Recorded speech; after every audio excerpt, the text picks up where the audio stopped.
Welcome to Bloom Day 30 Facilitation video.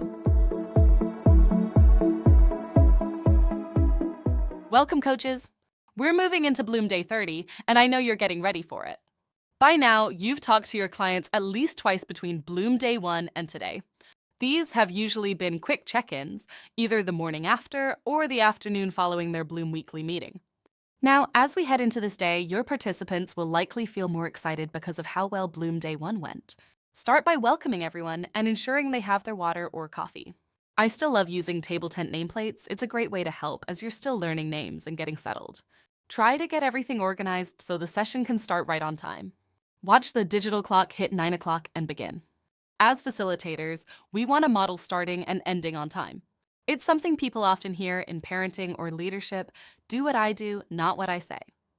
Your participants will be flexible, but take pride in setting this standard for yourself. It makes a big difference. Each participant should have their client workbook in front of them. We're going to go through it together. Open the first page and start by saying, "Welcome, it's great to be here." Let's get grounded in where we are on this journey. Remind them about the process, the initial 90-minute discovery meeting, then Bloom Day 1 about 30 days ago, and now Bloom Day 30. Explain how these first 4 setup days are about laying the foundation before moving into the 5-day annual rotation. You can even invite them to mark their progress. In your book, draw a big arrow to where we are today. Then go over today's agenda. Start by reviewing the Bloom growth journey and agenda. We're halfway through this first part already. Next, we'll go over the check-in sheets you prepared. I see many of you have them ready. Maybe some of you have your check-in sheets on your phone or computer. That's fine. The goal is to ensure your use of this weekly meeting improves significantly, starting right away with your next session after today. This is a deep, meaningful check-in, so I'm expecting some thoughtful and substantial questions from you. We'll also do the Elevate Relationships exercise. We'll share the Letter from Your Future Self homework from Bloom Day 1 and dive into some thought-provoking questions with outcomes of deeper understanding, framing, limiting narratives, and team alignment. Afterwards, we'll also revisit the 5-year vision and the 2 big outcomes we discussed last time. Next, we'll move on to creating the growth goals and weekly KPIs. These are the measurable outcomes of your regular business operations. Together, we'll agree on a straightforward set of quarterly KPIs and identify the weekly activities you can track to ensure you're on course to achieve those numbers. Afterward, we'll revisit the ideal leadership team structure we worked on during Bloom Day 1. Usually, after 30 days of reflection and discussion, there are meaningful changes and updates to capture, and that's exactly what we'll focus on. We'll then create our what, how, and why as an organization, followed by doing a deep and meaningful review of the Bloom weekly meeting that we trained on last time, right at the end of the day. Finally, we'll wrap up by sharing compliments with one another. Does this agenda work for everyone? It's a full, rich plan, and I want it to move quickly, be engaging, and most importantly, be fun. Is everyone on board? Does everyone have their check-in sheet ready? Maybe it's on your phone, computer, or paper, whatever works.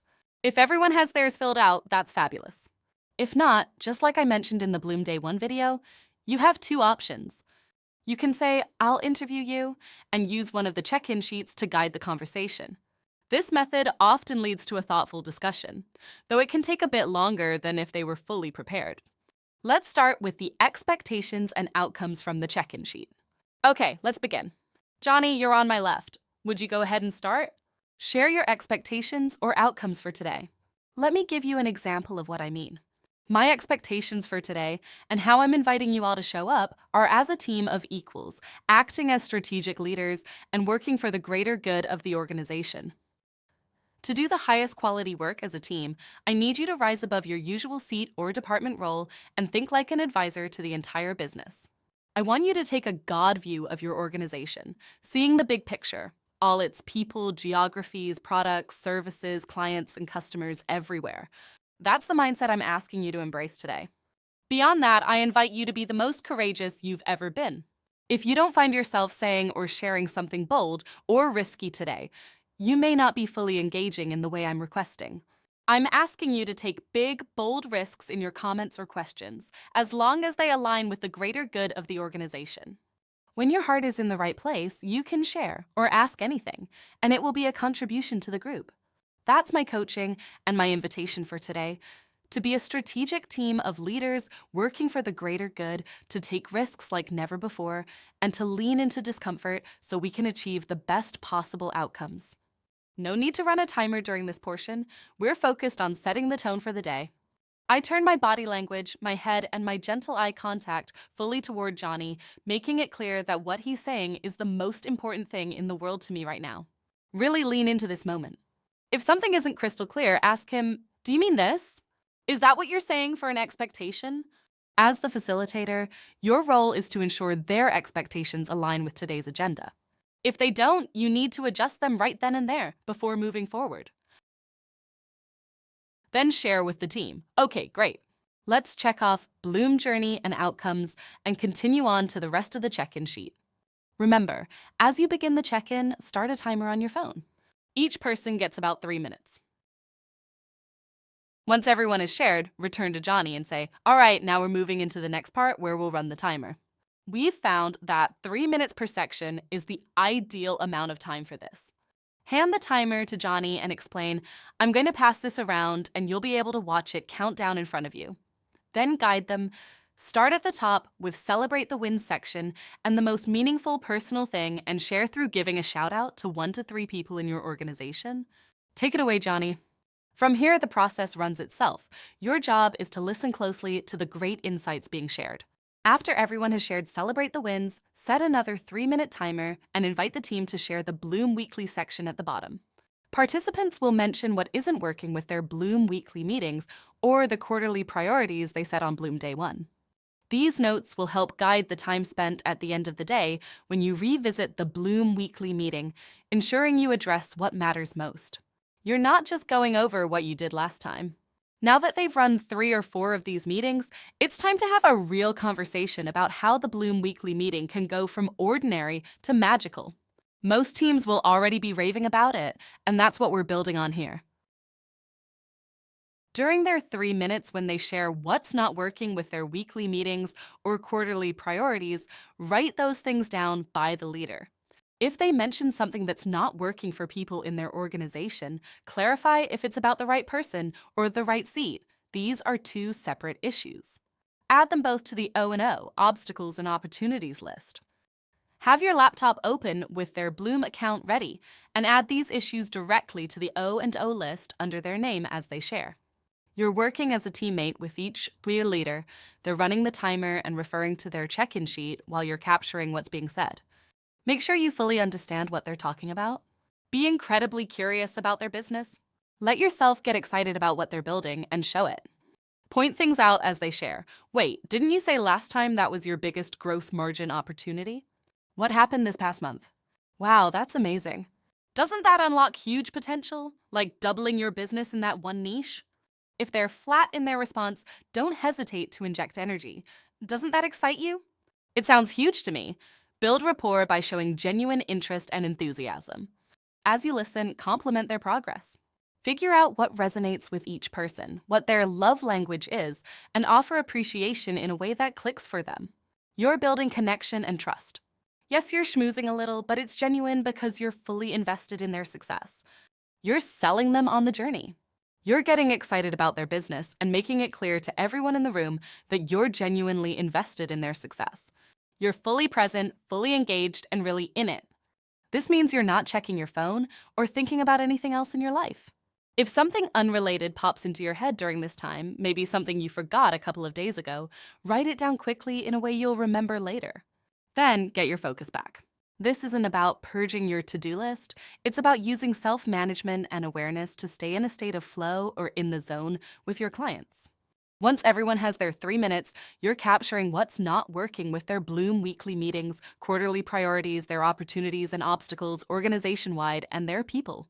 Depending on the size of their organization, you might add 2 or 3 people to the list. Be sure to press them for an answer when it comes to who is not succeeding in their role. By Bloom Day 30, they absolutely have people who are not the right person or not in the right seat, no exceptions. Even in the healthiest organizations, at least 5% of the people fall into this category. Make it clear this isn't a list of people to fire. It's a list of people to optimize, to help win more. Frame it positively. This is about improvement and growth, not judgment. Once you've gone around the room, checked in with everyone, and captured the key issues, have the team check off check-in on page 1 in their client workbook. Now, we're going to dig into the Elevate Relationships content. For Elevate, again, we're trying to keep it short and sharp. Our intention is to keep people present, focused, and looking at each other and you rather than buried in paperwork. So, all we have for Elevate in the client workbook is for the future self is a reminder of the 4 questions that people were asked to reflect on and to write the letter. This is particularly pertinent if they forget to bring it so that they got it in front of them. And then when we do the stories we make up exercise, we give them some space to write some thoughts down. But beyond that, there is nothing else really going on in the client workbook. You've then got your version of this in the client workbook with coach notes.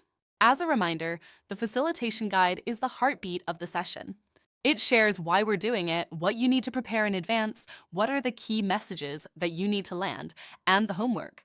So if you're ever struggling, you just can't quite remember what it is that we're actually doing in a given moment, you can pull that up and that will give you the confidence that you can hit all of the key messages. You also have the slide deck for day 30. There's one primary slide, which is a visual that we're going to use for stories we make up. Then finally, the facilitator guide. As we said, just again, so this stands alone. It is split into 3 color-coded sections. Everything in blue is why we've included this module and what we're trying to achieve. It gives you the strategic context for the module. Anything in green is then the proposed language to you so that you can use this with your clients, either to introduce exercises, explain the rationale, or a conjoining language. Again, please do not use this literally. Internalize it and make it authentically yourself. Otherwise, it will just feel very theoretical and academic. Then lastly, anything you see in orange is tips and tricks. That's things around tonality, prompt questions to spark a conversation that's dried up. It might be something around setting up the room. In the facilitation guide, we've got a couple of things to signpost to you in advance of the session.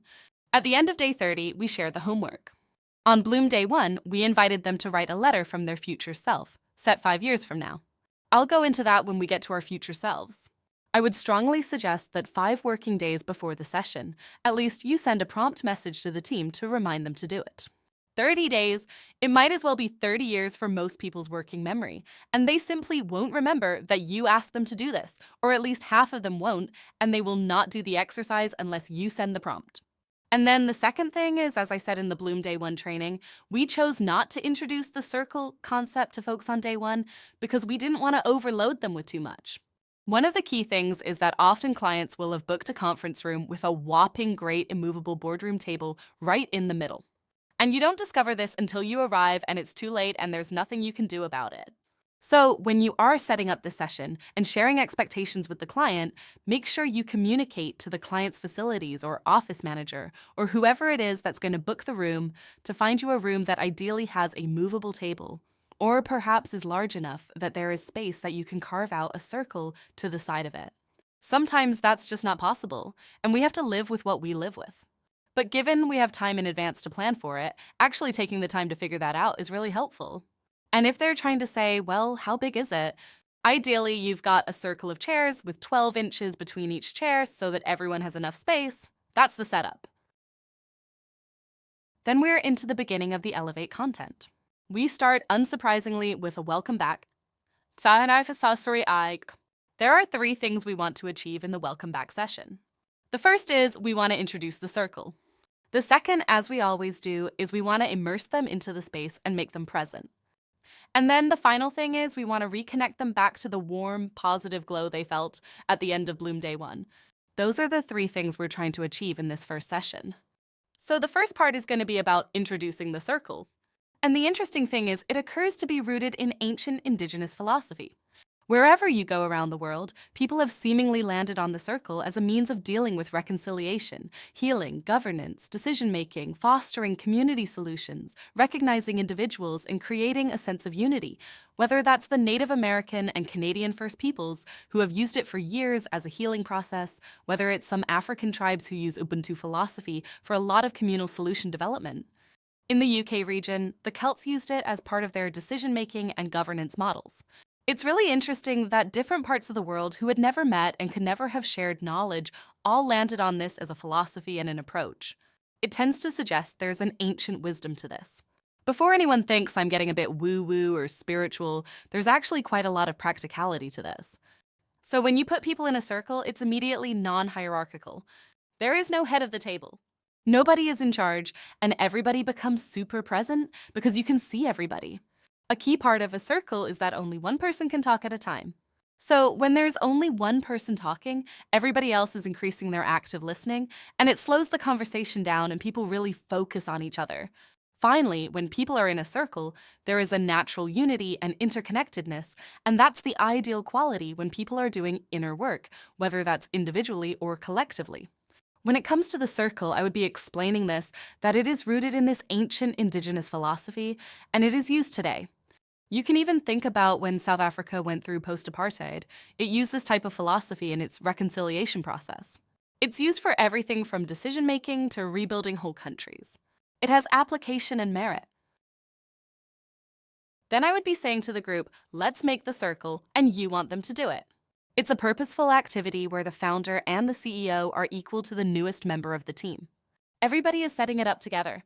Then once they're set up, you then have choices about how you want to run your circle.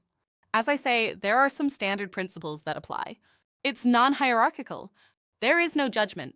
Only one person speaks at a time, and everyone is employing active listening. Now, you can go for a modern-day version of this, which is simply, I will insist, for example, that only one person speaks at a time. Or you can embrace more of the indigenous approaches, where someone holds an object and passes it around, and whoever is holding it can speak. Now, traditionally, that might be something like an eagle feather or a special stick. You can use a whiteboard marker or whatever makes you comfortable. But you can choose if you want to make this feel very businesslike, or whether you want to start to connect to something a bit more traditional. Others use scent diffusers and scent sticks to change the actual smells in the room, so you're changing the senses. Others like candles. It's totally up to you. I sense most of you will keep it quite businesslike, but these are options for you to think about. If you're going to run this virtually, the first advice is to try not to run it virtually. Try to always have people together. The quality of the discussion is always 10 times better. But if you do have to, by virtue of just practical reasons, run it virtually, the first thing I do is I would find ways to bring more emotive stuff to the beginning of the session. So, for example, run the breathing session and exercise first because you're immediately transitioning them in. I would use things like poetry to try and connect them to a deeper, more emotive core. For example, you could read The Sound of the Genuine by Howard Thurman, available in Mighty Networks, to create an impact and a call to action. Using more emotive language and poetry can make people feel different. From their environmental perspective, I often tell them, often they'll be in their home office, I tell them to go sit in a different room, maybe something a bit more sacred to them, like their bedroom, or somewhere where it feels different. I've had people light candles and use incense sticks.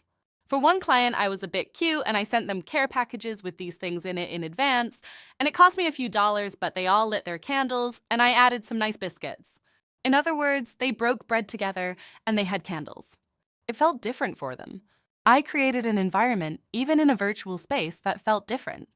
The last thing I'll say as well is just on Zoom's team's perspective, please remove the feature where it zooms in on somebody's face when they're talking, because we want everybody to see everybody all of the time. Then you mandate the usual things, only one person talks, non-hierarchical, etc. Hopefully, that's given you enough about the circle, what it is, how you set it up, and how you might run it virtually. So then we're back to introducing confidentiality and consent. And as we always say, it is not enough just to say what happens in this room stays in this room. People may share things that they do not want to be raised again outside of this specific context, even by you. So don't just share everything. Whatever is shared in the room stays in the room. Make sure you get consent and you look people in the eye and you get their nod and their agreement that you have consent to continue and exactly where that consent line lies. Then we're on to transitioning them into the space, and we're going to do the breathing exercise. The reason we're breathing is two reasons. One is people have overstimulated brains and nervous systems. When we breathe, that depresses it. And as you breathe deep, you drive oxygen to the brain. That in turn helps regulate your emotions. It also drives greater clarity in thinking. You become much more present. And the second reason is we want to create rituals around elevation. We want to have a psychological short circuit that ushers us into this space. I'm going to do a quick demonstration of the breathing. We're going to do a variation of box breathing. Box breathing is normally you inhale for 4, hold for 4, and then exhale for 4. So we're going to inhale for 4, hold, and exhale for 4. We're going to do that 4 times. You will invite people to sit down and ask them to have a really upright posture. One of the things I suggest is to imagine you've got a rope at the top of your head and you just pull that up and it immediately makes everybody sit up. Feet are planted on the ground. I encourage people to relax their hands, usually making a small fist and putting them on their knees. Then they close their eyes. You'll give them 2 or 3 seconds to settle. And then you take your tonality down. You slow the pace down of your voice. Then you say, now we'll begin. And then it is inhale. 2, 3, 4, hold, exhale. 2, 3, 4, and so on. You do that 4 times. At the end, don't just say, all right, everyone, eyes open, and all the rest of it, because you'll just shock them and totally ruin what you've just done. You give them a few seconds just to pause with their eyes closed. And then you invite them to slowly open their eyes. Now, when they do that, they'll look around at each other and feel a bit silly. Unlike day 1, when they open their eyes, you're then not going to say to them, how does that feel? And all the rest of it. That was more just about helping them cement in their mind that breathing actually is additive to their psychology.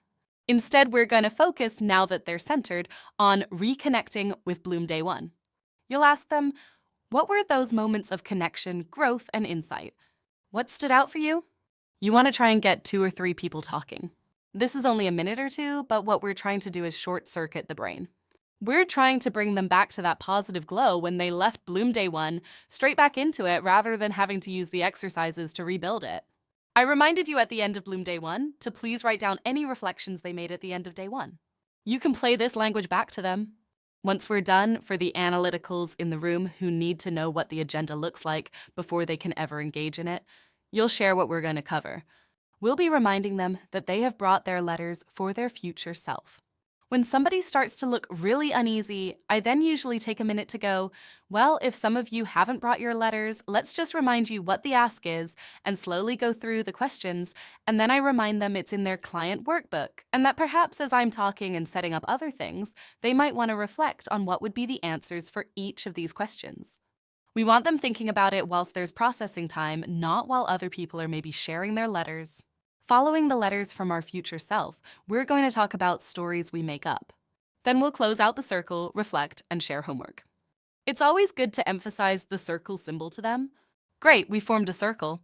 This is how we're now going to operate. This is our mode of operation going forward, on elevation from here on in. Then we're into the first proper exercise of the future self. We asked the team to complete the homework on day 1. We're trying to encourage them to think 5 years from now about the leader they will become, and trying to get them to visualize that, and not only visualize it, but what was the journey that got them to it? What were the obstacles in particular that they overcame? And then the premise is, well, if that's what you know you're going to become, why wait 5 years? Can we not just accelerate through action to get there faster? Can't we start taking action now to realize your potential, say in the next 12 to 18 months, not wait 5 years for this to happen? The second softer premise is when people share stories about their inspiring future, it also inspires and connects other people. People start to share consistent themes about leadership, and it's another lighter bonding exercise. We want to create more team intimacy as we go forward. Then we're going to get into sharing. Now, before you share, remember this is Bloom Day 30. You've met the team, and you don't necessarily know them deeply, but you've met them, and you've seen them in action. About 3 or 4 days beforehand, identify someone on that team who you think will nail the exercise. In a deeper bond, the nailing the exercise was to go deep and be very vulnerable in sharing. In this context, nailing the exercise is 2 things. First, you think they're going to really give a compelling vision and answer the questions. Second, we're only giving them 2 minutes to share. So it's somebody who will nail the time. If the first person goes on for 5 minutes, everybody else will want to talk for 5 minutes, and the whole exercise is blown. So you want to reach out to somebody you think in advance and be clear to them about what you're inviting them to do. And you can even do a bit of coaching with them on some of the messaging they could land, but also that they have to hit the 2 minutes. Ideally, the person who goes first will be different from the one you asked to do first on a deeper bond on day 1. As sharing begins, you'll remind people that this is going to be 2 minutes. I usually make a joke like, if you've written Tolstoy's War and Peace or your Magnus Opus, I'm really proud of you, but can you please just give us the headlines that will last for 2 minutes? Remember, the key primary thing is time management. When you get to about 90 seconds in, I always tell people you've got 30 seconds left so that they know, and they're not bounced at the end. I'm also trying to write down key themes as I hear them. For example, there's 2 things that can happen that are quite useful for people. One is you might hear people describe things, and you're sharing, actually, what I think you're all describing is servant leadership. Actually telling them in the reflection, this is what you could look into for the concept of servant leadership. This gives them a framework and a language that they can then go explore their own leadership journey around. You're helping them enter a world of academic and practical research and thinking that will help their development. The other thing you might find is if you're in an organization that has a particular focus, like engineering organizations quite often like this, you will find people who are perhaps describing a very technical, expertise-based version of leadership. If everybody's sharing that vision, you might want to talk to the founder CEO about the diversity of leadership in that team. Is this actually a healthy balance? If everybody wants just to be the expert, is that actually going to empower and enable teams and allow people to belong and flourish and all those things? Again, I'm looking for those sorts of thematics as I'm listening. Before they share, remind them of confidentiality and that there is a lot less risk of this going wrong because you're not asking them to think about what happened in the past. You're asking them to visualize the future, but it's still worth doing. And then begin. When the first person has finished their letter, I always say to them, thank you. Because again, we're trying to verbally reward them for being vulnerable and sharing because the more we do, the more we are creating that virtuous circle effect. And then I also then say, this is what I heard because I'm trying to role model active listening. So I want to say, this is what I took away from it. You then get them to nominate the next person. And I usually make a joke about pick someone you love or loathe, and we'll try and guess which was the motivating factor, or it's a gift and a curse or something, but you get them to have a bit of play and they go around. So everybody goes around and shares their letters, and you've been writing down the themes. At the end, I ask them, what were the things that surprised you or inspired you? What were the themes? It's a bit like a deeper bond. We're really just trying to cement some of the things shared and give people time to go, you know what, that was beautiful. I loved how you talked about that. Sarah, when you describe this, I think I'm going to steal it. I want to incorporate it into my vision. I found it really powerful. So thank you for sharing. You want them to internalize that and have a bit of time. Then the most important thing is we want to get them to start to take action. Now, sometimes people will say, right, come up with a 3-year milestone plan or something. And the only thing I guarantee will happen is it will go on a shelf and no one will ever touch it. What we want them to do is to come up with at least one thing to take action on. You might decide to go for 3. It depends on your style. What are the 1 to 3 things that you will commit to that you will do by the time we meet on Bloom Day 60 to actually start to realize this? Something very practical, realistic, call it smart if you like. But what is something that you can now start to do to move towards that 5-year goal in the next 12 to 18 months? And we're trying to create momentum and get them on the path. It's like we can't necessarily make them stay in the gym, but we've got to get them through the door of the gym to get going, essentially, is what we're looking for. And just give them a minute or 2 to do that, and then share it, and you write it up on the whiteboard. And it's not just a commitment to everybody else. So this is our accountability of what we're gonna do. It's a commitment to themselves that they're starting on that journey. And that's how I land it with them, that you're now taking the first step on that journey to realizing your potential, and you're gonna do it so fast, and it's beautiful. I can't wait to see your progress and all that stuff. So that's your closeout narrative. Then we're into stories we make up. So I think it's fair to say that humans are notoriously good at misreading cues and inferring fallacious logic and conclusions about something that's happened. We see something, our brains short-circuited, we come up with what we think we saw, we make some conclusions, and then we react accordingly. Point 1. Point 2 is we're also very good at creating stories that are eternal. They're transmissible, and they often last longer than the events that caused them. I dealt with a company that started 20 years ago, and they had a failed acquisition in the crucible of their formation. They wanted to buy another company to give them some capability. 20 years later, everybody still knows that you just don't do acquisitions in this business. None from the original leadership team is there. When you go back and do the assessment of what happened, it was failed due diligence.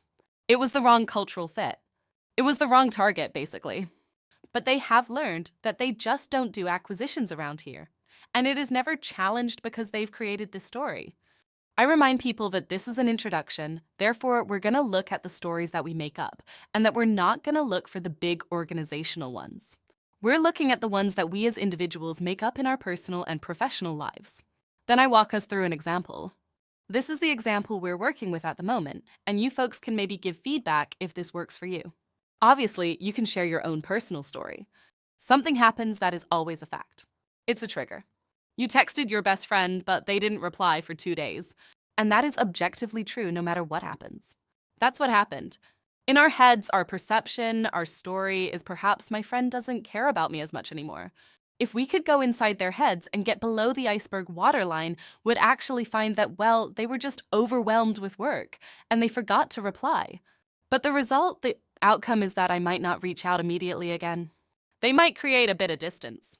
I'm not quite sure I want to connect as much. I might wait for them to message me. In my mind, the relationship is terminated, and I've created friction. It's taken the shine off some of the intimacy.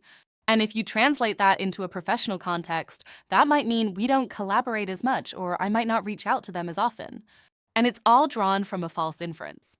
So you have this visual in your slide. If you have a better version that you'd like to use that's more natural to you as an example, please do so. Whatever you do, I'm going to encourage you to tell your own story. I will tell you an example from my story where I made a mistake, but I'll tell it because it's true. I've been working with the largest AI business in the Middle East. I've been working with their entire C-suite on bringing them together as a leadership team, essentially elevation work. And the CHRO latched onto me. She even offered me a job, but she said, "Can you start doing projects for me on the side?" I agreed to do a project. I could only commit a day a week, and we had to bring in resources from another place to help me. Anyway, it didn't go as we both expected it to. Progress was slower, and I was sending this message, "I'm really trying to turn it around," and she went silent for 48 hours. And she wasn't responding to any of my messages. Then I slightly was concerned that it was all gone off a cliff.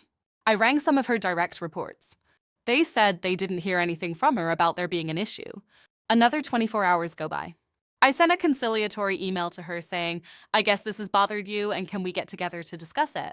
Another 48 hours go by, nothing. Then, suddenly, they announced a major investment from a US tech firm. It turns out the team had been in a war room for the last week, all working through this major announcement.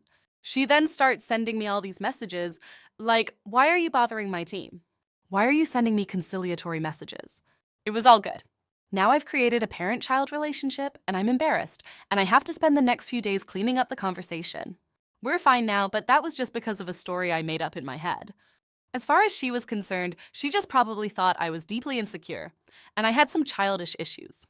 So this is the story that I'm telling at the moment because it only happened about 3 months ago. But you need to tell your story. So you could ask your team, what stories did you make up about me as a Bloom Growth coach or about Bloom Growth OS? Because they will have made up stories before you arrived on day one, probably given examples here that this will be an expensive waste of money or what do these people know about my business? But just get it a bit playful and get them to share some ideas or stories that they make up. And then hopefully, because you're all awesome people, they'll be going, "Oh, of course, you're all awesome. Obviously, you're not a waste of money, you're hugely additive. I'm really valuing these 2 days we spent together so far." So I can understand what you mean when you say these are stories we make up. Then we're going to pivot into them doing some work. You'll invite them to think about the professional stories they make up. So they, as individuals within the organization or within their ecosystem, because it could be with a supplier, a customer, whoever, one of the ways that we talk about it is we invite them to think about a behavior that they observed from someone, either frustrated them or puzzled them, something that they made an inference about. We want them to write down 3 things. The first is what the exact facts were and what happened. So none of the inference, none of what we laid in over the top, simply what actually happened. Then what was the story? What was our interpretation? What was our inference? And then finally, what was the result? So how did that change your behavior, your feelings, and your actions around them? And I give them 5 minutes. And I usually ask them to try and come up with 2 or 3 because the first one is usually pretty rubbish, and they'll get into the swing of it. 3 things to note. Remind them to write down 3 bullets, facts, story, and the results. Some people just write the story down for some reason. The second is to encourage them, let's say, to be truly honest, as it says there, because some people will just try and obscure stuff a little bit, or not obscure stuff, they'll try to not go deep. They will try not to internalize or not be honest with themselves, and therefore they don't get the learning. Then the third thing, which is counterintuitive to what I've just said, is if they're talking about things in their own organization, and these businesses are never very big. And if they are very direct, everyone will be going, they're talking about Ranjit, aren't they? They're talking about Ranji. You're encouraging them to at least obscure the identities of people that they're talking about and still share some of the context. The intention is this doesn't become an embarrassing exercise. You give them 5 minutes and they will jot down all their thoughts. Then, as they're writing down, you'll go up to a whiteboard or a flip chart and draw a little mini table, and I will draw down their name, the facts, stories, and results. Becomes really helpful when you capture and logically organize it. It's also interesting if you start to see some themes about the types of stories that get created in the organization, because it actually might lead to there's an interesting cultural dimension flowing throughout. It might be a really good conversation for you to talk to the founder CEO about. Once we've written down their sharing on the board, you'll share, let's think about how these stories are limiting your potential. How might they be holding back collaboration and performance, or be creating tension where it need not exist? What we're really trying to do is cement in their minds that these stories are limiting beliefs. And to make it really self-evident to them that they cannot keep holding on to this, what is a natural human behavior is actually creating suboptimal outcomes and reducing the intimacy in their relationships. People will naturally talk more probably about reflecting on their own stories. Some will want to talk about others. Some will want to make general observations. All we're doing is trying to get language out there that is cementing that this needs to change. I will say, if you've got a group of innate introverts or analytical types, actually give them some post-its and get them to write down their reflections and think about it for a minute. Just giving them some time to reflect can be useful for them. Once they've gone through that exercise, we want them to start thinking about reframing and to start to think about how they could have rewritten those stories in a much more positive fashion. It's really about getting them to reshape their whole outlook. Once the language moves from negative to positive, it will feel empowering and uplifting. You'll give them a few minutes to write down what the positive version should be. It's a quick pace, and then they share those rewritten stories. The most important thing is just to get them to recognize how they feel about those two different sets of stories. Outcomes such as, wow, this is a completely different mindset. I can now think very differently about this relationship. Naturally, what we can say is, okay, so if you've reframed these stories, what new positive actions can you take as a result? And get them to start writing down at least one thing they can do differently. Most people will come up with more. And again, we capture those on the board. Now, for some people, they will be talking about events that are now in the past. That thing happened, and it's all long gone, and there's not really anything to do with it. For some, it will still be a live issue, and they can take these actions and they can roll with it. One of the things that we then want to do is to make sure everybody's taking action. Then the homework will be around stories we make up. Now, you have a choice. You can set the homework here or in the next section in closing out the day. The homework we're going to be setting is for them to look at 2 stories in their life, one professional, one personal, and to have cleaned that up. So they will go in and reframe the story, take in positive action by the time that we come back to Bloom Day 60, and we want to read out of that. So we want to encourage them to go out and actually start to make a difference in reframing these stories and changing the intimacy and the quality of some of those relationships. We then thank them for their openness and all the rest of it and say that was brilliant. Again, trying to keep that virtuous circle going. Then we're on to closing the session. Again, we don't over-engineer this. We simply, again, thank them for their sharing. We obviously want to thank them for embracing the circle because it's a new way of working and you're seeing the progress in them from day 1 to where they are today. And you find it energizing, rejuvenating, whatever language is authentic to you. The key thing is, as we always do, we want to hear how they're feeling. We ask for their reflections. What stood out from you? What did you take away? Again, you are writing all of these down because this is then how you reconnect the positive glow on Bloom Day 60. You will bring these back into Day 60 and you use it again. Then, if you haven't set the homework yet, you set it here where you want them, as we say, to go and reflect on 2 stories, one professional, one personal. If you did set the homework at the end of the session, you just remind them of it. The important thing is we will be hearing their report out on Day 60. We're trying to make sure that they realize there's some impetus to this, that they have to go and do it. Then we formally close out the session and we close the circle.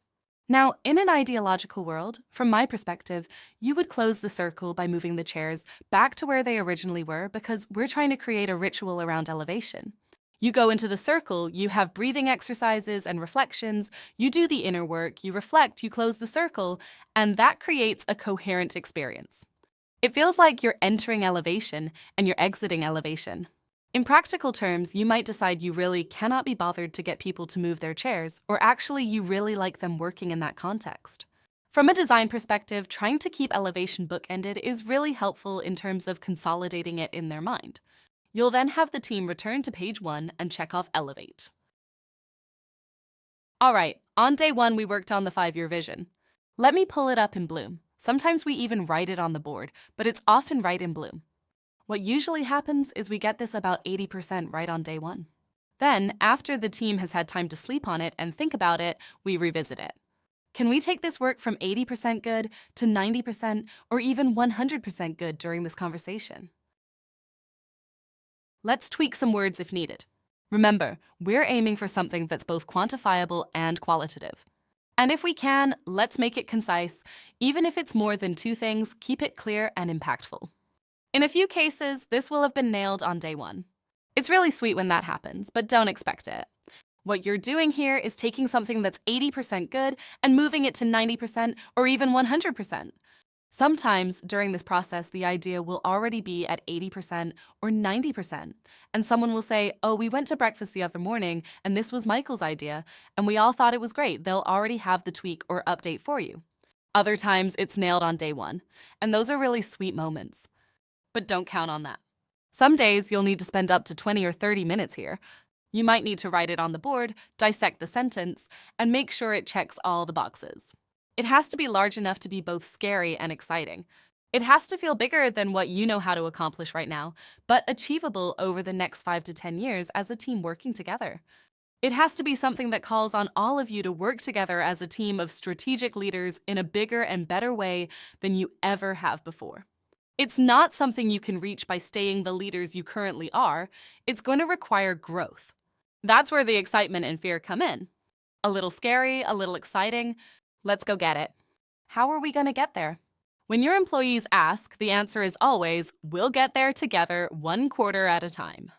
This 5-year vision influences the 3-year future. The 3-year future influences the 1-year plan, which influences the quarterly priorities, and those priorities shape the Bloom weekly meetings. Everything breaks down into smaller, actionable steps, and that's how we accomplish these big goals all the time. Talk about it. Come up with something that's inspiring and exciting, something that makes everyone look forward to the future. It should be a little scary and open up new possibilities for how you can work together as a team. Those are the kinds of words and ideas that define the 5-year vision. Once you're done with that, skim back to page 1 and check off 5-year vision on the list. Since it's day 30, you're likely in person, and breaks usually happen every 60 to 90 minutes, and it might be a good idea to take a break prior to jumping into the KPIs. When managing breaks, set a timer and let everyone know they've got 10 minutes. Remind them this is not the time to be checking emails or texts. It's time to be fully present in the day. All right, now let's move on to the growth goals and weekly KPIs. Open the client workbook and let me set the stage. Growth goals are a really common concept in business, better known as KPIs. This is how we track the regular running of the business. The quarterly priorities you took and worked on last time, those special projects you're reviewing every week now, are about building a better business. Often those priorities won't have a positive impact for 6 to 18 months. Think of things like implementing a new software system, hiring a new leader, launching a new offering, or kicking off a new marketing campaign. Those are long-term investments. Growth goals, on the other hand, are the bread and butter, the regular growing of your business, the money machine of your current business. They're measurable outcomes, often in numbers. About half the time, they're tied to dollars. The other half are things like units sold, clients onboarded, or customer satisfaction scores, metrics that aren't directly financial but are just as important. These growth goals are things you'll set goals for every quarter and every year. Ideally, you'll narrow it down to 3.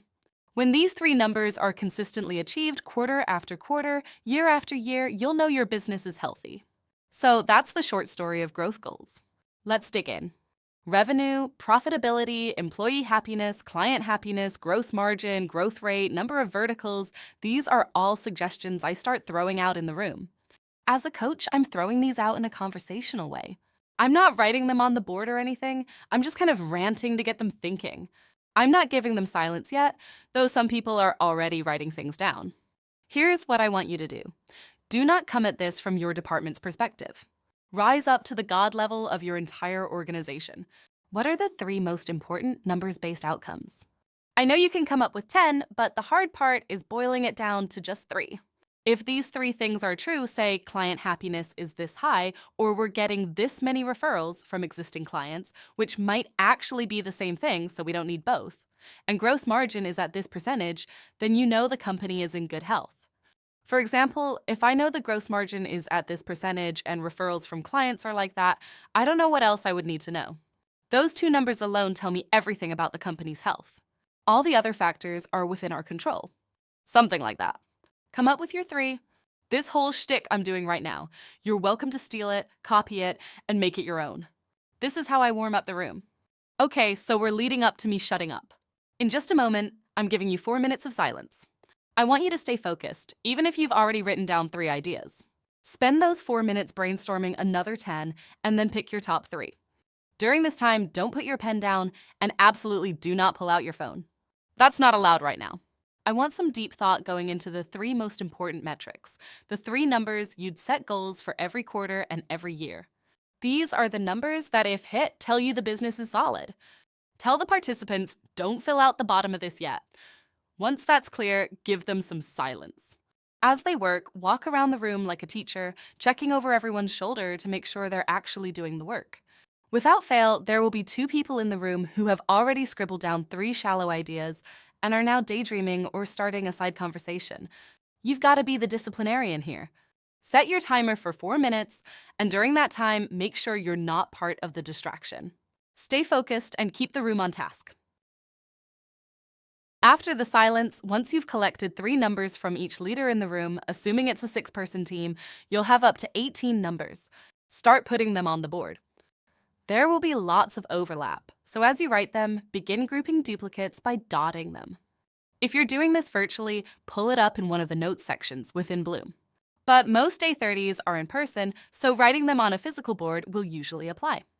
Your goal is to narrow those 18 potential KPIs down to about 7, as there will naturally be significant overlap. For example, you'll often see duplication around revenue, client happiness, gross margin, or net profit, common sense numbers.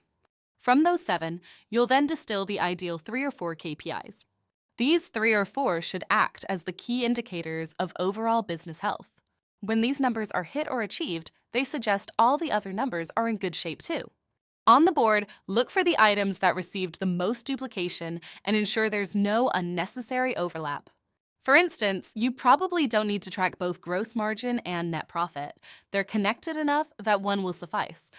In some cases, yes, you might include both gross margin and net profit, but most of the time they're proxies for some kind of efficiency or profitability. You'd pick the one that's most relevant. Often, gross margin or gross profit is more relevant than net profit for how the team manages the business and makes decisions. So, you identify 3 or 4 growth goals. While shooting for 3, it often spills over into 4. I encourage them to include either a client-focused or an employee-focused KPI as one of them.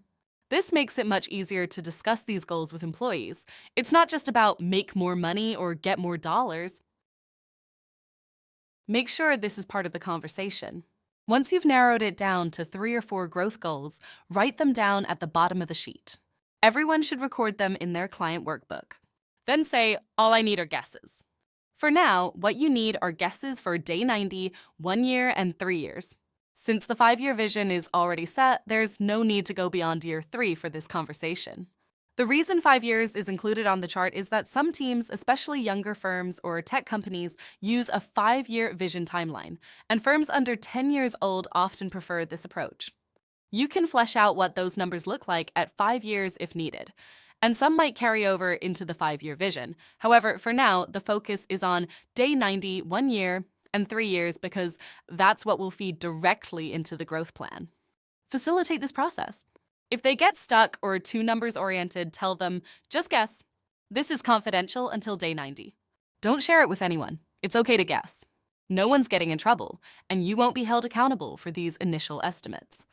Push them to set a goal and guess. Get something down. Do not let them leave this conversation saying, oh, we'll need to gather more data from finance and launch a project to calculate this precisely. No, that is not what we're doing here. This is us slopping it together to get started. These numbers aren't even that important for day 30. Do you know why we need them though? So that we can create the weekly KPIs. That's the real goal here. Don't let teams get too caught up in perfecting these numbers. If they've got data in the room and it's easy to refine, absolutely let them be as precise as possible. I'm not saying to be sloppy on purpose, just casual and efficient about it in the spirit of time. But if you can get something precise done within the time, by all means, do better work. Now we're going to move on. For each of these quarterly and annual growth goals we're setting goals for, we'll work backward. These are outcomes, but what are the activities we can measure weekly that lead to these outcomes? The easiest example to explain is sales. Let's say you need to hit a sales number. To hit that sales number, you need to close 15 new deals. To close 15 new deals, you need to do 30 demos of your product or service. To get 30 demos, you need 60 introductions. So what we're going to write down is the number of introductions needed each week. If 60 introductions are needed for the quarter, you divide 60 by 13 for 13 weeks. Whatever that comes out to, let's say it's 5 per week, you write that as the weekly goal. Then ask, who's accountable for this? Who's the puppet master here? Who has their hands on the strings? Once you've got that, move to the next step. Ask, is there another activity we can measure weekly that comes before this outcome? You're trying to get 2 measurable activities for each of the 3 or 4 growth goals. Sometimes you'll need to draw this out on the board.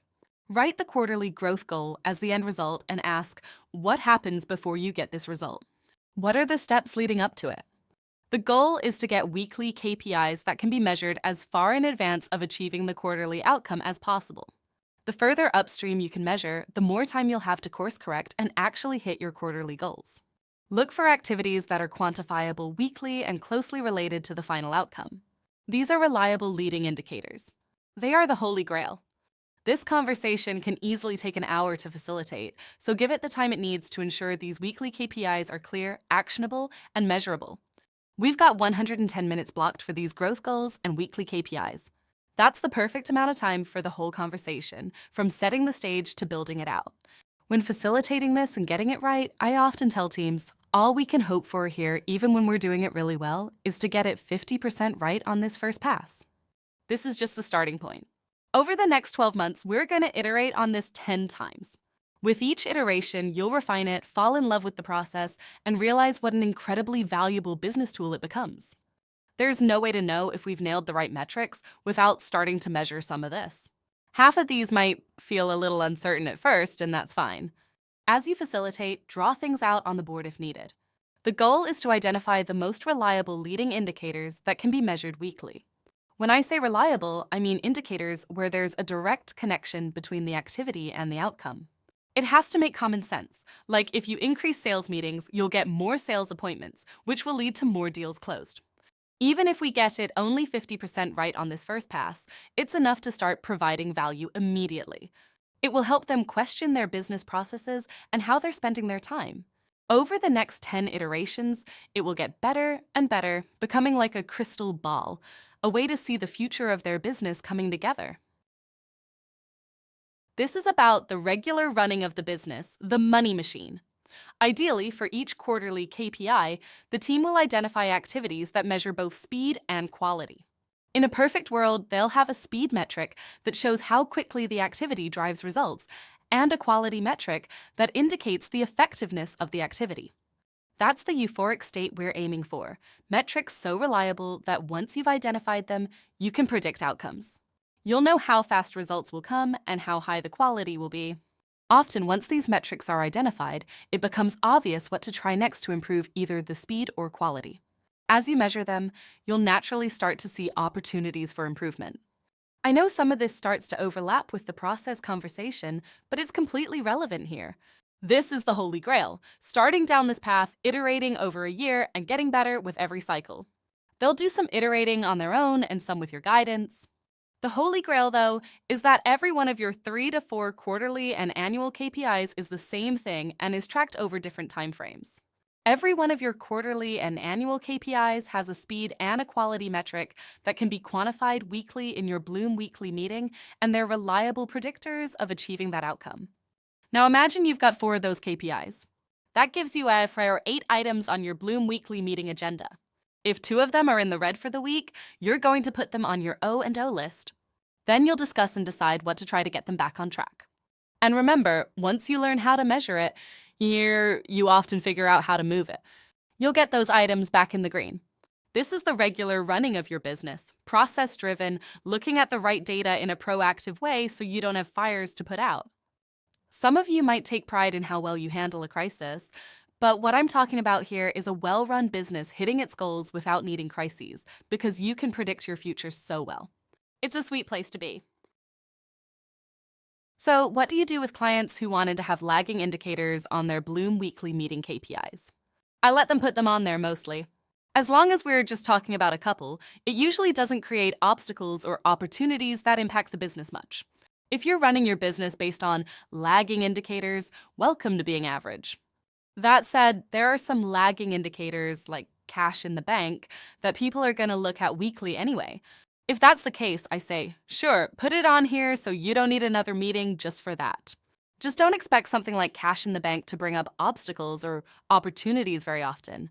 It's there to check on, but it's not going to drive the kind of actionable discussions that leading indicators do. I would say no more than 2, maybe 3 lagging indicators because it starts to clutter up the KPIs and they don't add much value. But if they're going to be reporting on the thing anyway, we might as well put it in this structure. Once that's done, the 110 minutes is up. Somebody has to use the bathroom, so we have a break, set your timer, and come back here. Check off KPIs, 3-year, annual, quarterly, and weekly from your list on page 1. Next, we're going to look at the ideal leadership team structure we created last time. You can have them turn to this page in the client workbook, but remember, these are the words that helped us get it 70 or 80% right on day 1. We're not spending much time in the client workbook today. Instead, pull it up in Bloom on the screen.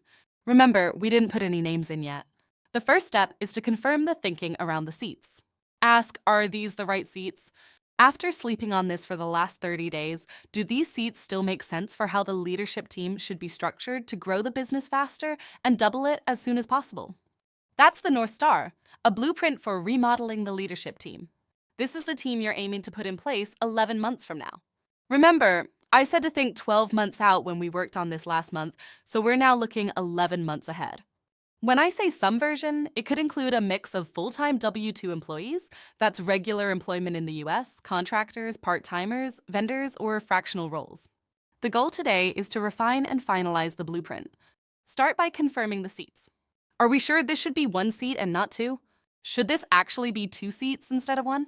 Does it make sense for HR to report here, internal IT there, and data here? Is ops just 1 seat, even though there are 2 main product lines? Or should we have both a service leader and a product leader on the team? Think through how splitting or combining seats might change the dynamics and conversations within the team. Once the seats are confirmed, move on to tweaking roles and responsibilities. There are usually meaningful updates here, especially around the visionary, the integrator, and the seats further down the structure. Just go through it. Use your common sense as a business leader and review every single thing. Make sure that everyone with direct reports has lead, manage, and help all direct reports win as their top bullet point. Then underneath that, they should have another 4 bullet points that encompass 80% of the value they bring to their role. These 5 bullet points should be really crisp, clear, and concise, the fewest number of words possible. Please don't write sentences in here. This is not a job description. You're getting the next level on the seats and the next level on the roles and responsibilities. Maybe both get to 80 or 90% of the right answer. Now it's time to start adding people. There'll be some obvious folks in the room who clearly fit certain boxes. Start facilitating the conversation about those roles. If there's a seat with no clear person, discuss it. If 2 people in the room really fit one role, ask, which name am I putting in here for today, us?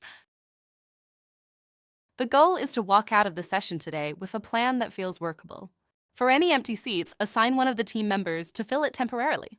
It will be their second seat. Some of them might end up in 2 seats as we walk out of here, and others might even be in 3.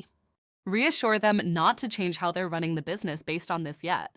Give it another 30 or even 60 days until Bloom Day 90 to let the plan settle before making any significant shifts. But we want to try this on. If there's anything uncomfortable about these people conversations and putting names in these seats, we want to work through that discomfort and have those conversations. Start by filling the seats, beginning with the easy ones. Go for the ones that are in the room and clearly fit, like there's only one CFO here. And this role aligns exactly with what the person is currently doing and good at. Facilitate the process so that by the end, some uncomfortable things have been said and you let those sit. You don't have to resolve everything today, but you'll have someone's name in every seat as you walk out of this session. This is your future structure for right now, and it gives clarity on who's accountable as things stand. This process also acts as a hiring roadmap. If you don't have the perfect person for every seat, you'll make a plan for how to build up the leadership team. How quickly you can do this depends on your resources, but the general recommendation is to make 1 meaningful people move per quarter. You don't have to act on this immediately. It's about easing into the changes and seeing how it feels. This is a blueprint for remodeling the leadership team. You're having the next level conversation now, and you'll revisit it on day 60 and again on day 90. By day 90, you'll finalize decisions about how to hire for these roles or move people around as needed. Once you've worked through this process, come back to page 1 and check off the ideal leadership team structure for your future. We're going to now on to the what, how, and why. We have 20 minutes budgeted for each one. It keeps this running and it keeps it exciting. So you're going to do 3 things. It's a similar exercise 3 times in a row. The what. This is the simplest, humble, gritty, raw, authentic way to say what your organization does. It comes from your head. It is in internal use only, gritty and raw. It is not a marketing slogan or a tagline. It's less polished than that. And you're never going to let your clients see this phrase. All employees completely and simply understand what the organization does the first time that they hear this phrase. It needs no further explanation. It doesn't matter if English is their first language or not. Make this thing crazy, simple, and clear. It is what you do. Go ahead and read through the examples in the client workbook. What is the simplest, most straightforward way to say what you do? Just give me the non-marketing thing. What do you do? They say, you know what we do? We mow grass and we plow snow. That's what we do. And then we repair trucks. That's it. We repair lawnmowers. If you need to explain it to somebody and have them get it the first time, they get what you do. It's humble, it's gritty, it's raw, it's authentic. For example, with Cousin Subs, we make subs. That's what we do. The whole business makes subs. 100 locations all across the state of Wisconsin. By the time you get to about 8 minutes into your 20 minutes allocated here, start having them write down their answers. What is it for you guys? Imagine you were talking to a kid who's 12 years old and you had to have them understand what your business does. The very first time you said it, what would you say? And they write down their words. It's less than 7 words.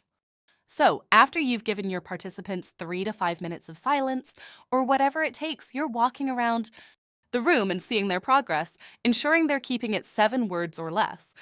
Then after 3-5 minutes of silence, say, wherever you're at is perfect. Let's go ahead and get these on the board. We'll write them on the board, 6 different examples, and often somebody just nails it. They may say, when we have to explain it in a concise, clear way, this is how we always explain it, and what they share is perfect. And they've been saying it about their business for a long time now. We're just institutionalizing it or formalizing it, so don't be surprised if that happens. About 50% of the time, somebody just has the right answer for what the business does. The other 50% of the time here, you're going to take the front half of somebody's and the back half of somebody else's, and you'll put it together and wordsmith it. You can participate a little bit in the wordsmithing or the aha moments. And then when it's 80% good, you write it down here at the bottom of the client workbook before the 20 minutes are up. Moving on to the how. This is the simplest 3 to 7 words about how we do what we do. It comes from the head. It is optional. Sometimes it's completely redundant with the what, and we don't have to do this. Sometimes the how complements the what. And all of you coaches know what we have for our what, how, and why about doing bloom growth. I think the how does add a lot of value in the way we articulate that, right? I'm talking about what it is, an execution and communication system. The how is, it works through prioritization and simplification. The why you do it is to help people grow individually and organizationally. In that case, I think the how rounds it out nicely. So do this exercise and see if it can end up being something meaningful and not redundant with the what. You're going to do the same thing again. You can share the examples in the client workbook and have them write down their best idea. How do we do what we do? We just said what we do. How do we do it? The simplest thing in 3 to 7 words. Then you'll write them all on the board. I'd say a third of the time somebody nails it, and you're just gonna take exactly what they give you. If there are 6 leadership team members, again, 1 from each person, and sometimes if somebody gives you 2, that's okay. Write both of theirs up there. And then 2/3 of the time, you're gonna take the first half of what somebody said and the second half of what somebody else said and change 1 more word, and you're gonna rewrite it 2 or 3 times and wordsmith it again. You're gonna get something that's 80% good. You all agree, and you're gonna write it in the 80% good slot at the bottom. Moving on to why. The why connects the organization of the heart. It's a heartfelt statement, 7 words or less describes why your organization does what it does beyond making money. It is for internal sharing only and is bigger than what you do and often unquantifiable. So once again, we're going to take about 5 minutes of silence. Everybody write down your why. What connects this organization at the heart? Why do you do this? You could all go make money some other way. There are competitors in the marketplace that could take care of your clients. Why are you doing this? You're not allowed to mention your industry. That's why it says bigger than what you do. And you're not allowed to mention making money. It's not about money said in 7 words or less. Write down your best idea and then iterate on it. Write down your second best why idea, then try to make it better. After 3 more minutes of silence, we're going to go around the room. I'm going to write all your best answers on the board. Again, we'll likely take the first half of somebody's and the second half of somebody else's. Give them 3 minutes and make sure they don't start side conversations. Walk around the room looking over their shoulder like a teacher in 2nd grade. Somebody pulled out their phone because it vibrated, and you'll touch their shoulder lightly and say, hey, if you could focus on this. You're now 8 minutes into the 20 minutes that you have allotted here. You're going to write down these phrases. Again, if you have 6 people on the team, you're going to have 6 phrases on the board. Your favorite as a facilitator isn't that important, but you are going to participate as a member of the team here. This is not as touchy as putting the names on the chart so you can participate. Then about 25% of the time, somebody nails it. They're just like, holy cow, this is beautiful. And the other 75% of the time, what happens is that somebody says the first 3 or 4 words great, and somebody says the last 3 or 4 words are great. And you take the front of that and the back of each, and you rewrite it. And as soon as you get done rewriting it, somebody in the room says, oh, just change that word to that word from one of those other examples up above. And you're like wordsmithing, and you're crafting this on the whiteboard together. Read it a few times. Does this come from the heart? Does this say why you show up to work here every day and why this business does what it does? Is it bigger than money? Bigger than your industry? Heartfelt? I always end up touching my heart when I'm talking about this. Is it 80% good? And you're watching the clock. At 18 minutes, it's probably 80% good. Have everybody write it down word for word in the client workbook, exactly as is. You take a picture of the board for the work you did on what, how, and why, and invite one of them to take a picture of the board as well. It's a really satisfying 60 minutes and a lot of fun to facilitate. Now you're going to skip back to page 1. Let's check off our what, how, and why. We're on the downhill part of this day now. Next, turn to the Bloom Weekly Meeting Agenda page in the client workbook and have the Bloom Weekly displayed in the software on the screen as well.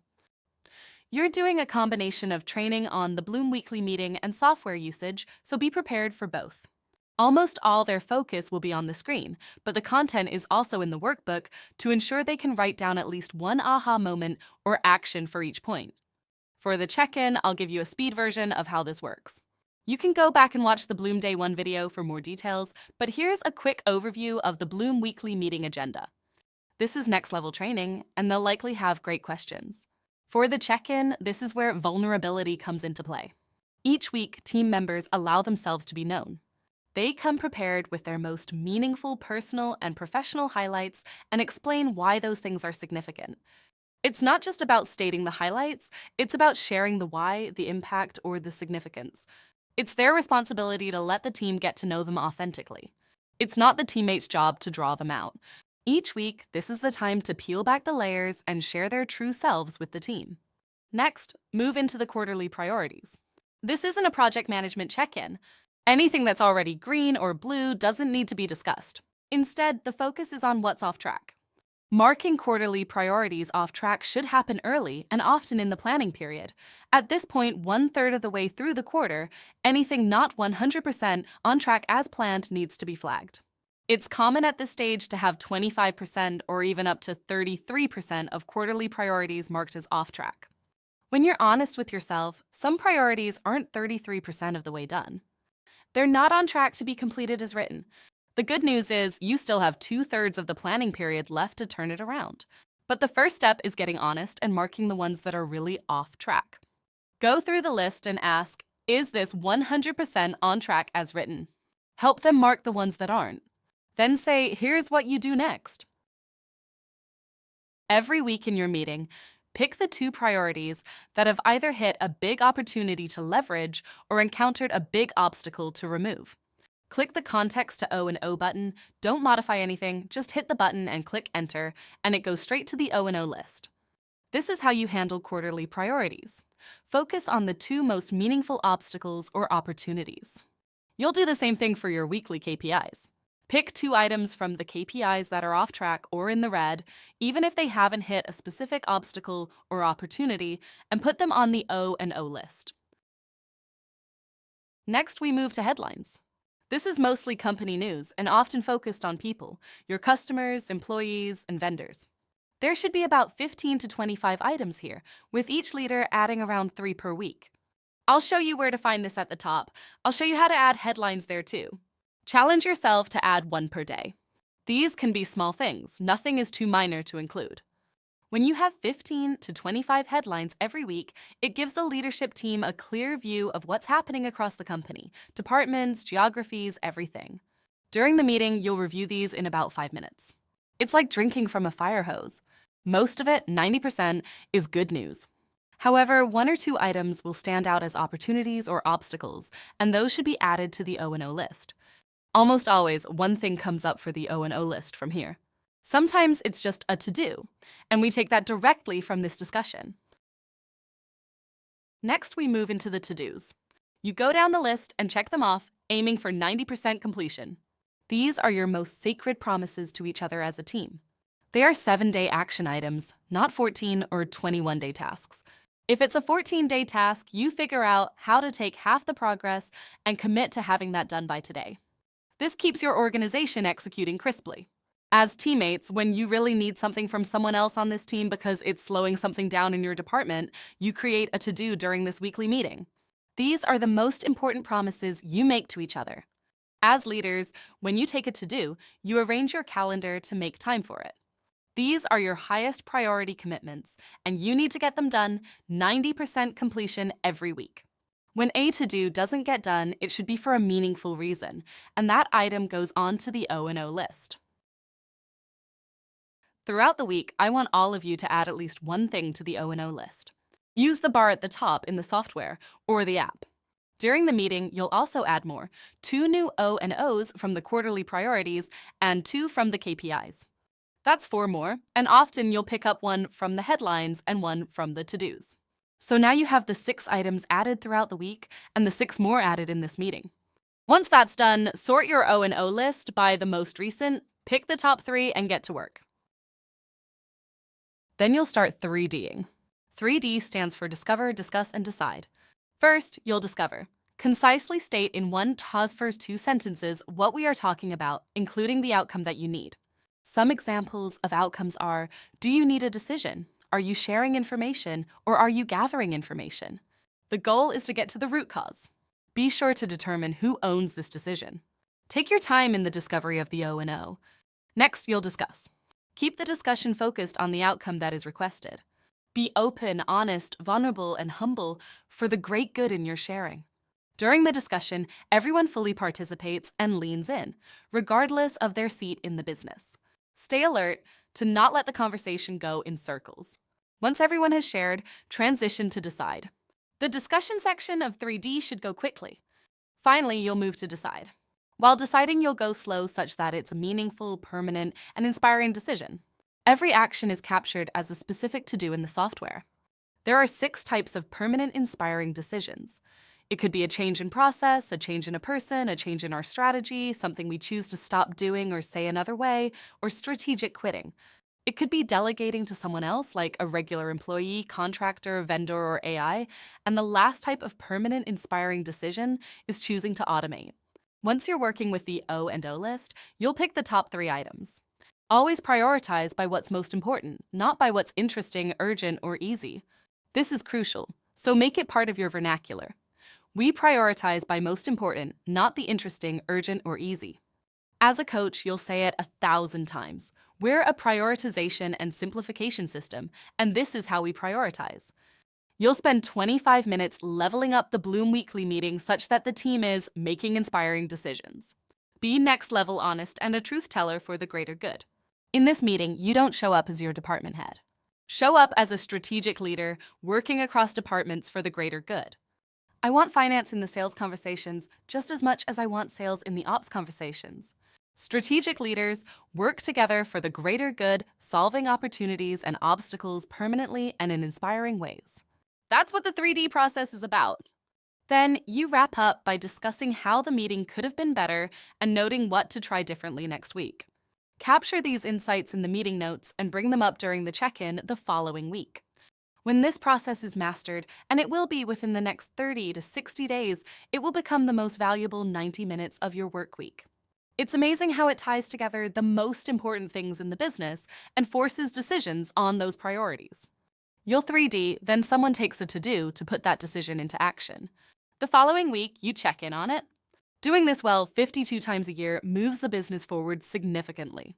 You'll see real progress, taking a big chunk of ground each time. At the end, open it up for questions.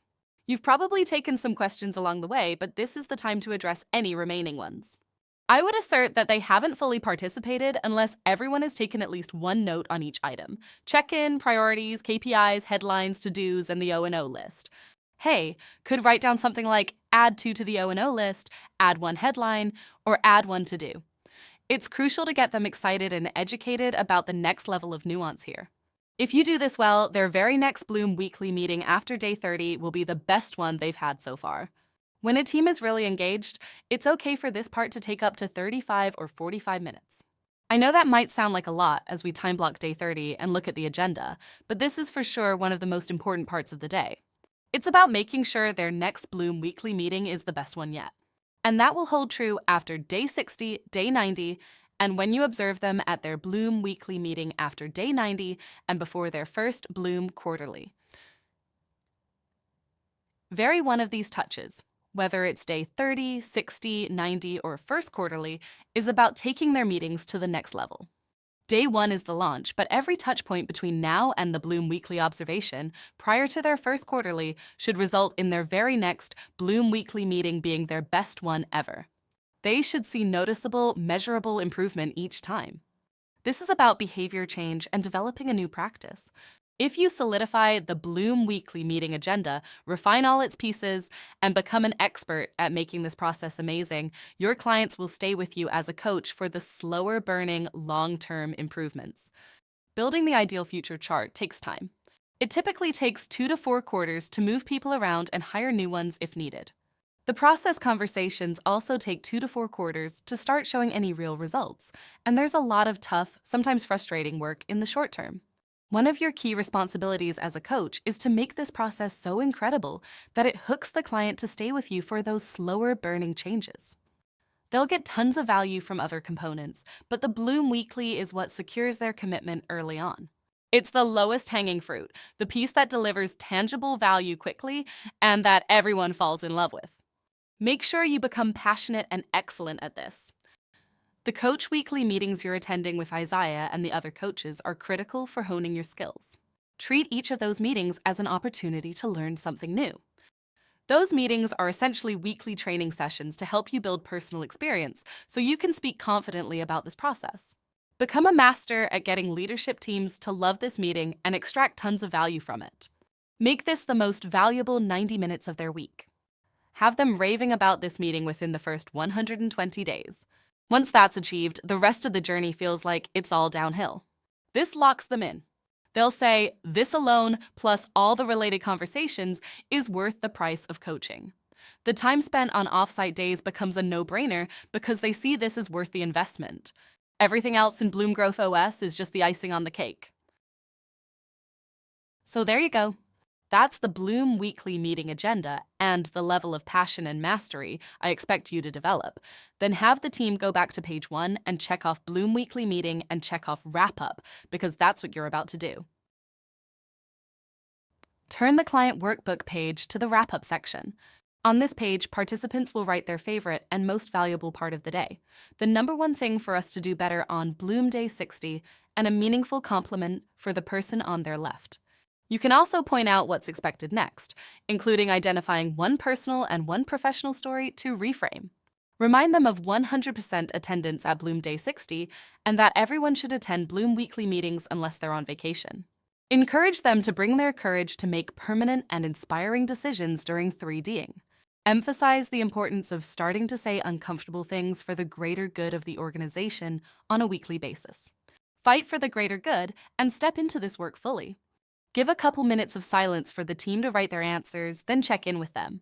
Does everyone have answers to all 3? If someone needs more time, give them a minute and wait quietly. Once everyone has finished, tell them to put their pens down when they have meaningful answers to all 3 prompts. When they're ready, say, all right, who hasn't started something today? Sally, why don't you go ahead and start? We'll go to the left from there. Let them know whether or not they should include you in the meaningful compliment part of the wrap-up, or if they're skipping you. It's your choice as the coach. As they go around, make sure everyone shares. Write down everything they suggest for things to improve on day 60. Bring this feedback up at the beginning of day 60, just as you would have brought up feedback from the end of day 1 at the start of day 30. As you wrap up, thank them for their business and share how much fun and fulfillment this work brings you. Let them know with a smile that your business grows 100% through referrals from happy clients like them. Say, and I just want to make sure you know it's okay to start sending referrals now. Add a bit of humor. It's so simple. All you do is send an email introducing me to any business owner you know. Try it out over the next 30 days. Give it a go. Reassure them. Some people think you need to double your business or be 2 years in before saying good things about me to your peer group, but it's okay to do it now. Whatever version of this works for you as a coach, keep it lighthearted. Bring some humor, don't make them feel bad, but do ask. Remind them every single time you're together during the life of the client. The goal is that every client gives you 2 referrals, resulting in 1 new paying client during their journey with you, whether that's a 2 or 3-year timeline. Then you're wrapped and ready to go. Ideally, you finish about 20 minutes early. Say something kind like, we all get 20 minutes of our day back too. I'll take some hugs as you head out the door. Or maybe the team is going to dinner together, which is always a nice way to wrap up these days. If the team plans to go to dinner afterward, you can choose to join them or not. Word of advice, if you go to dinner with the team after every session, you'll end up giving up all your personal and family dinners, especially since leadership teams often meet 3 times a week. That's just not sustainable. Be mindful of your own life. Go to dinner with them once early on, and then just the 1 dinner in between the 2 days of an annual session. That's the balance I recommend. If you're out of town and you don't have other commitments, make plans to go to dinner with your client. You don't have to pay. Clients usually cover dinner and treat you, but it's an excellent opportunity to build relationships and secure referrals. However, if you're in your own city and have something meaningful planned with friends or family, prioritize that. Often, if you're out of town, you might need to catch a flight that evening and can't make it to dinner. But if you're staying in town anyway, arrange dinner in advance and go. It strengthens the client relationship and improves your chances of getting referrals. And with that, Bloom Day 30 is a wrap. Thank you.